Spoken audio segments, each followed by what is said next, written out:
You ask Tiger to solve. This deals with linear equations with one unknown.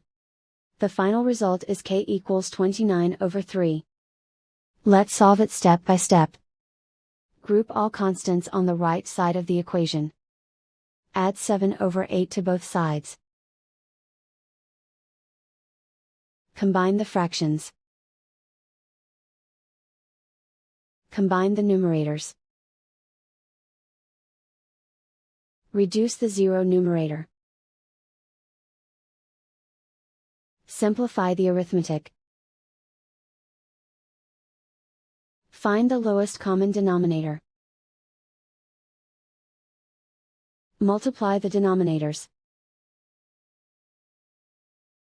Multiply the numerators. Combine the fractions. Combine the numerators. Find the greatest common factor of the numerator and denominator.